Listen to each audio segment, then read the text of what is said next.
L'instruction supramentale provient du plan éthérique d'abord. Elle n'est pas le fruit de la réalité sur le plan physique, qui est la densification de l'énergie, qui est le volet manifeste de l'énergie à travers la densification, l'aspect physique. Non, l'instruction supramentale préexistait, dans le fond, avant la réalité physique et au-delà de la réalité physique. Et aussi, cette réalité existe par-delà le plan astral. Et pour pouvoir y accéder, il faut que l'individu ait accès à un état de conscience plus vibrant que qu'est-ce qu'il peut capter à travers les sens physiques, puis qu'est-ce qu'il peut le capter aussi lorsqu'il est en relation avec le plan astral. Et par rapport à l'instruction supramentale, eh bien, il y a beaucoup de personnes qui vont l'attribuer à Bernard de Montréal. Mais ce qu'il faut réaliser, c'est que Bernard de Montréal a été un canal extrêmement précis de l'instruction supramentale. Ça a été un individu qui a été au Québec un initiateur de cette diffusion au public. Oui, un mandat à ce niveau-là. Mais le point, c'est que la réalité éthérique existait avant que Bernard de Montréal existe. Donc, autrement dit, l'instruction supramentale, eh bien, c'est une instruction de nature universelle qui existe au-delà de Bernard de Montréal. Donc, le rôle de Bernard de Montréal, parce que à chaque fois qu'il est question de conscience supramentale, eh bien, souvent les gens vont ramener ça aux propos qu'a tenu Bernard de Montréal. Bon, c'est sûr que Bernard de Montréal a été un individu qui a initié cette diffusion-là, entre autres au Québec. Puis là, grâce à Internet, où ces enregistrements sont présents, ben c'est diffusé un peu partout dans le monde. Donc, ça a une portée internationale. Mais fondamentalement, que Bernard de Montréal ait existé ou non, l'instruction supramentale et la réalité du plan éthérique qui la sous-tend existaient. Déjà avant lui, existe pendant qu'il a existé sur Terre, puis existe après lui. Donc, il faut réaliser qu'à quelque part, l'instruction supramentale est indépendante de Bernard de Montréal. Et c'est sûr que si un individu, par exemple, se branche au plan éthérique, eh bien, il peut véhiculer par la suite une instruction supramentale qui peut être en complémentarité avec ce que dit Bernard de Montréal. Mais le point, c'est que si la personne se branche au plan éthérique et se fait le vecteur de l'expression de son esprit, c'est une réalité vibratoire qui va manifester à travers sa parole. Et il ne faut pas penser que parce que quelqu'un parle de conscience supramentale, que cette personne-là vise à copier ce que dit Bernard de Montréal. Par contre, le point, c'est que si la personne véhicule une vibration en relation avec un niveau de réalité vibratoire similaire à celui auquel Bernard de Montréal était branché, eh bien, c'est sûr que les propos qu'il va tenir vont être en continuité parce que c'est le même plan de la réalité auquel il va être branché psychiquement. Donc, c'est sûr que si la personne n'est pas branchée sur le plan astral, puis la personne est branchée sur le plan mental, eh bien, il y a des choses qui vont revenir. Tu sais, si, par exemple, le principe de la volonté, de l'amour et de l'intelligence, c'est des principes de nature universelle que l'individu qui se conscientise à intégrer, eh bien, c'est vrai, en fait, c'est réel pour plusieurs personnes. Le point, c'est que il faut réaliser qu'à quelque part, souvent, il y a des éléments, en fait, qui ont été rattachés à Bernard de Montréal. Et puis là, si quelqu'un reparle d'éléments en relation avec l'instruction supramentale, c'est toujours mis en comparaison avec ce que dit Bernard de Montréal ou c'est interprété comme étant une forme de copie du matériel de Bernard de Montréal. Mais en réalité, si la personne est mise en vibration psychiquement avec la même énergie qu'a canalisé Bernard de Montréal, eh bien, c'est normal que l'essence de l'instruction étant universelle soit la même qui va être véhiculée par sa parole. Non pas dans une optique de copier ce que dit Bernard, mais tout simplement dans l'optique de se brancher à la réalité éthérique qui était derrière le propos qu'a connu Bernard de Montréal. Donc, autrement dit, ce qu'il faut comprendre, c'est que présentement, il y a des initiés qui sont des individus qui goûtent à une conscience nouvelle, donc initiés sur le plan individuel dans le sens qui sont mis dans une situation où ils ont intégré une conscience nouvelle, et que ces gens-là aient connu ou non Bernard de Montréal, eh bien, la vibration qu'il les initie c'est-à-dire qu'ils altèrent leur psyché, ils les amènent à connaître des changements dans leur existence, comme c'est une vibration de niveau éthérique, c'est sûr que ça va amener ces gens-là à véhiculer quelque chose de similaire. Et là, à quelque part, il faut que les gens réalisent qu'à quelque part, ce qu'a fait Bernard, c'est un grand travail parce qu'il a initié le mouvement. Mais le travail n'est pas fini. Il y a d'autres individus qui viennent présentement, puis il y en aura d'autres aussi dans le futur qui auront à faire un travail en complémentarité avec celui de Bernard de Montréal. Et la nature du travail vibratoire qui est véhiculé par la parole, eh bien, c'est décidé au niveau de l'esprit avant de l'incarnation, dans le sens qu'à quelque part, il y a des gens qui sont marqués pour véhiculer une parole, et c'est ainsi que la personne, par exemple, ait connu ou non Bernard de Montréal dans son existence, qui a écouté ou non des enregistrements, si la personne est mise réellement en vibration par le plan éthérique, ça va se sentir. Il y a des gens dans la société qui n'ont jamais écouté d'enregistrement en lien avec la conscience, puis ont un taux vibratoire différent. Il y en a qui en ont écouté des dizaines, voire des centaines d'enregistrements, mais comme ils n'ont pas nécessairement la capacité d'absorption puis d'intégrer la vibration qui les sous-entend, puis ils écoutent ça par curiosité, ça paraît qu'à quelque part, ils ne l'ont pas intégré. Puis aussi le fait d'avoir fait ou non un séminaire ou d'assister à des conférences en lien avec la conscience ou d'avoir même rencontré des individus en consultation qui parlent de conscience, c'est pas une garantie d'être conscient. Parce qu'il y a des gens qui peuvent parler de conscience supramentale sur des forums, là, que ce soit sur des réseaux sociaux comme par exemple sur Facebook, puis sont pas vibratoires, pantoute, mais ils utilisent le vocabulaire, les formes qu'a amené entre autres Bernard. Il y en a qui vont utiliser des formes similaires à celles de Bernard qui vont être vibratoires. Puis il y en a d'autres aussi qui ne parleront pas de conscience supramentale, ne connaîtront pas les formes qui ont été amenées en relation avec elle par Bernard de Montréal, mais qui vont être très vibrants. Ce qu'on peut appeler, dans certains cas, des diamants à l'état brut.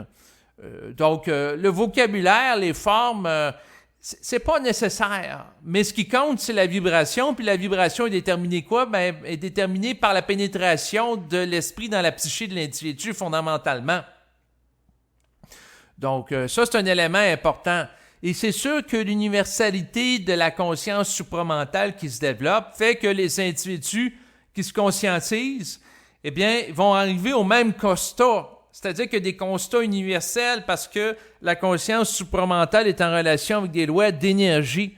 Comme par exemple, la pensée vient d'ailleurs, est une loi, au même titre que par exemple sur le plan physique, l'eau va geler à 0 degré Celsius. C'est une convention, bien sûr qu'on dit que l'eau gèle à 0 degré Celsius et qu'elle va bouillir à 100 degrés Celsius. Par contre, il y a une réalité qui fait en dessous d'un certain seuil, l'eau gèle, puis au-dessus d'un certain seuil, l'eau s'évapore, elle se met à bouillir. Donc, c'est des réalités. Et il y a des lois au niveau énergétique qui complètent celles au niveau physique observable. Et c'est la multidimensionnalité de la conscience qui permet de comprendre toutes, des embrasser intégralement. Donc, c'est sûr que par rapport à tout ce qui est dit en lien avec la conscience supramentale, les guerres d'ego aussi pour discréditer certains individus, il faut que la personne qui, peu importe que ça soit marqué supramental ou non sur l'enregistrement ou sur le livre, c'est de voir si ça vibre ou non, parce que c'est la meilleure façon de se démêler. Et c'est sûr que par rapport à tout ce qui est dit, pour capter le réel, la réalité qui est derrière ça, c'est toujours une réalité de nature énergétique, puis il faut avoir la sensibilité psychique pour l'intercepter. Et c'est sûr que cet individu ne vit pas la fusion, il ne peut pas l'intercepter. S'il ne peut pas l'intercepter, il ne peut pas savoir ce réel. Fait que soit qu'il peut croire, ou soit qu'il peut douter, mais il ne peut pas savoir. Pour savoir, il faut avoir la sensibilité pour l'intercepter, puis il faut avoir la stabilité du corps d'énergie pour intégrer la nature du réel sans sombrer dans un état de dépression, dans un état de folie ou de déchéance psychique, parce que le savoir est difficile à assumer puis à contenir. Puis c'est pas qui veut qui peut savoir, mais c'est qui peut. Donc, c'est au-delà du vouloir de l'ego, coupé de la conscience de l'esprit, mais c'est en fonction d'une capacité. Au même titre, par exemple, c'est pas n'importe qui peut soulever des poids de 300 livres à la salle d'entraînement, au gym. Non, il faut que la personne en ait la capacité. Donc, c'est sûr que ça, la capacité, c'est en lien avec une programmation, par exemple, qui peut être favorable. puis la programmation est déterminée par l'esprit. Fait que qui peut savoir, c'est déterminé par l'esprit, puis qui aussi qui peut parler d'une manière vibratoire ou non, c'est déterminé par l'esprit. Donc, c'est des éléments aussi importants à comprendre. Et c'est sûr que par rapport à la nature de l'instruction supramentale, elle provient présentement du plan éthérique. C'est sûr que, par exemple, si une personne tient un propos qu'il canalise, puis ça va dans le même sens que Bernard, ben c'est sûr qu'il y a des entités du plan astral qui peuvent chercher à discréditer cet individu-là en disant « Ah, tu copies Bernard de Montréal. » Mais si l'individu, lorsqu'il parle, son intention, c'est pas de réfléchir au matériel de Bernard pour copier ce qu'il dit, mais c'est de vibrer puis de dire ce qu'il a à dire. Ça donne que ça va dans le même sens, c'est ainsi. Mais s'il y a des nuances, c'est ainsi aussi. Donc, le point, c'est que c'est tout le temps de regarder au niveau de l'intentionnalité de l'individu, c'est quoi l'usage qu'il fait de la parole. Et c'est sûr qu'une parole vibratoire va toujours être porteuse d'une énergie de vitalité. Ça, c'est son étalon. C'est ce qui nous permet d'en faire la mesure de sa réalité énergétique. Mais encore, faut-il être capable de faire preuve de discernement. Et c'est sûr que présentement, tout ce qui est de diffusion de conscience supramentale est souvent comparé par rapport au travail qui a été fait par Bernard de Montréal. Et c'est sûr que présentement, il y a des entités astrales qui veulent s'assurer qu'il n'y ait pas de relève après Bernard de Montréal, c'est-à-dire qu'il n'y ait pas d'individus qui reprennent le flambeau pour véhiculer une instruction à la surface du globe qui va être favorable à une émancipation psychique. Puis ces entités-là, ben qu'est-ce qu'ils vont faire? C'est que tous les propos qui vont aller dans le même sens de qu'est-ce qui est dit par Bernard de Montréal, que ce soit autant au niveau de la forme que du contenu, vont être discrédités pour que, à quelque part, l'instruction supramentale ne soit plus vivante, mais figée dans une forme, au même titre, par exemple, de qu'est-ce qui a été amené par des initiés dans le passé, qui ont été codifiés sous forme de livres. Aujourd'hui, on évolue un petit peu plus, fait que l'information peut être codifiée sous forme d'enregistrement, en plus des livres. Sauf que ce qui va arriver, c'est qu'à quelque part, à un moment donné, il y a des formes qui vont éclater aussi. Parce que c'est pas sain que l'individu vive constamment par rapport à un passé. Qu'est-ce qu'a vécu Bouddha il y a longtemps ou Jésus, puis de vivre en fonction des instructions passées. Ça n'a pas une utilité temporaire. Même chose par rapport à ce qu'a amené Bernard de Montréal. Mais il faut que, à quelque part, la conscience qui soit amenée sur la face du globe, sans nier les apports créatifs du passé, puisse avoir cours, puis puisse amener des gens à aller plus loin en fonction de leur sensibilité, en fonction d'être capable de faire, entre autres, une lecture des enjeux contemporains.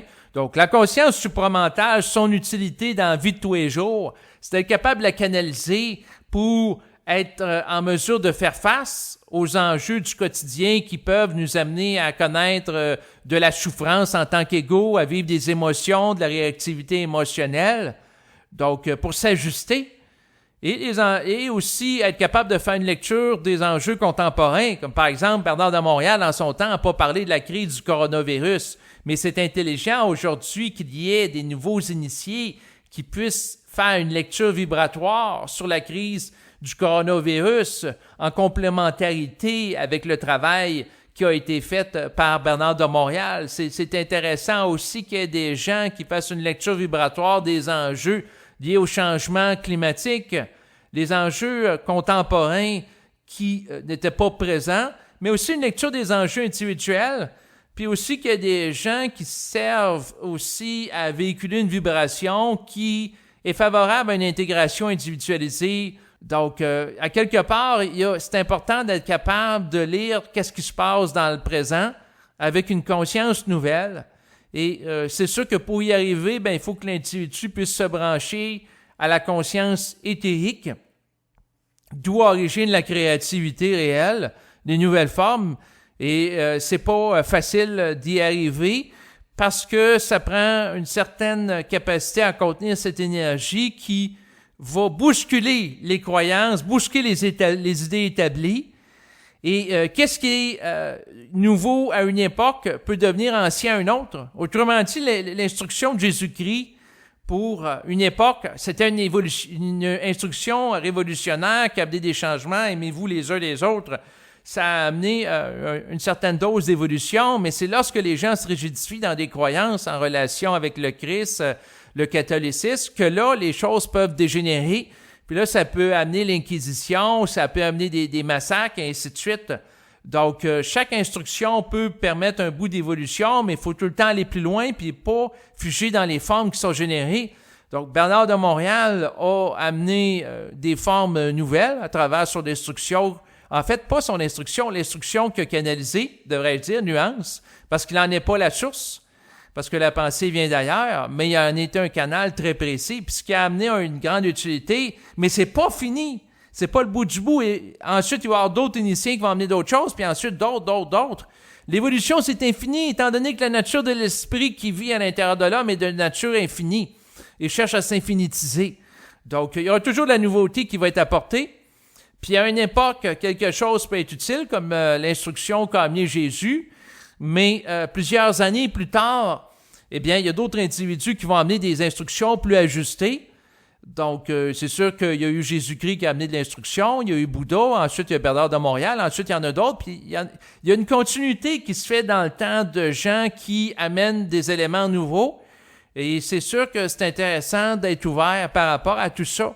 Donc, il faut être ouvert au fait aussi que n'importe quel individu qui ait été à l'affût ou non des écrits anciens, de ce qui a été fait dans le passé, les formes anciennes, si la personne est mise en vibration pour véhiculer quelque chose de nouveau, elle va le faire.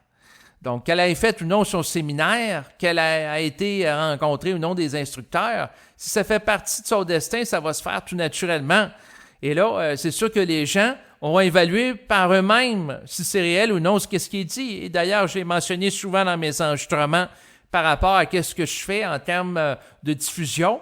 Croyez pas ce que je dis, vérifiez par vous-même si c'est réel. Et moi, je pense que, en fait, c'est pas moi qui pense, la pensée vient d'ailleurs, mais ce que ça me dit, c'est la chose la plus intelligente, c'est de ramener les gens eux-mêmes pour discerner qu'est-ce qui est réel ou non. Puis c'est quoi l'instruction supramentale?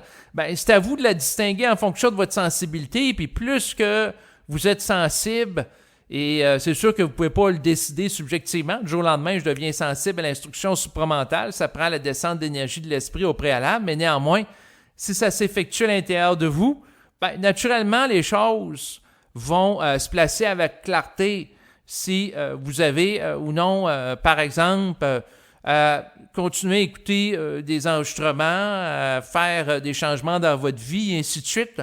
Donc, il suffit de suivre la vibration. C'est simple, là, mais c'est extrêmement difficile à faire pour plusieurs personnes parce que être capable d'aller dans le sens de la vibration, ça implique que l'ego décroche du désir de contrôle qui cherche à quelque part à le garder dans une volonté d'être en puissance. Et être capable de s'ouvrir à la vibration, c'est être capable que l'ego s'ouvre à quelque chose, surtout quand c'est vibratoire, ça vise à amener de la nouveauté, qu'il sort de sa zone de confort. Être capable d'être ouvert à la vibration, c'est être capable d'être disponible, de sortir de sa zone de confort, de sortir de ses habitudes, à apporter des changements dans son existence aussi en relation avec ça. Et fondamentalement, l'instruction supramentale, eh bien, n'importe quel être humain sur Terre peut y avoir accès. D'ailleurs, c'est un savoir qui est au sein de chaque individu. Mais pour y accéder, il faut se dépolluer psychiquement. Il faut être capable de sortir de la réflexion. Il faut être capable de sortir du désir de l'ego, de contrôler, de l'orgueil. Il faut qu'il y ait un travail qui est fait au sein de l'ego pour être transparent. Puis pour que le travail s'actualise et s'articule dans le temps, ben, il faut que la personne soit mise en vibration par l'esprit pour l'effectuer. Donc, voilà l'essence du propos. Merci de votre écoute et au revoir.